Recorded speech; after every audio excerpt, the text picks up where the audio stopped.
Кішкене жауаплы шөркеті 13 сентябрь президент сайлаулары.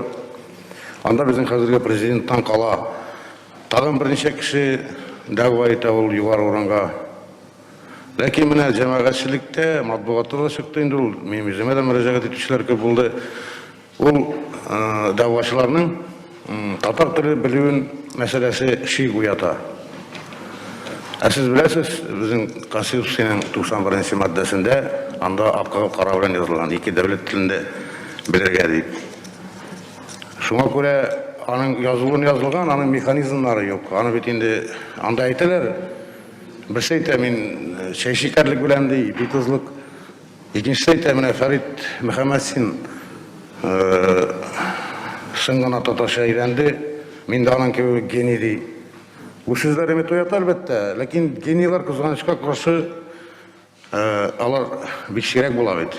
Farid abızı gibi kişilerde şirek. Anda sözge gene aşanıp hem bilmeyen kişi bildim diye etken eğer o prezident bulgan şarakta halk anlardan ne sekider yetiş. Demek aşıktan aşağı aldı degen söz. Mine kişi bizim Marat Efendi Marat abi Ahmet Üzdekçiliginde til tatartını saqlау бойынша комиссия болған еді. Аның тәфсилі шығышынан соң Камил Ноғаев бек іштәректі шығыш жасады. Һәм аның бір фикірі біздің барымызға да шады деп айта алам. Ол өзімізден башларға керек дей. Міне депутатлар арасында яртысынан көбірегі татар тілін білесіз битсіз.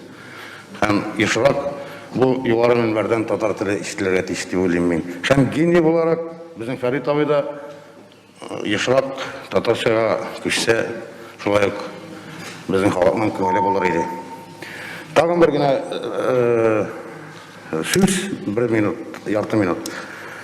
Біздің мына Россия Федерацияның Конституциясына түзетмелер күрттің айынан әлбәтте бізде де өзгерістер болacak. Шуңа көре біздің Конституцияға да 8-ші маддаға, 91-ші маддаға меніңше республика дәулет құрышы халқының тілі дейіп татар тілін бір кетірек керек. Бұл біздің көтерімге қалған тіліне, тілге бір тіреу болар еді.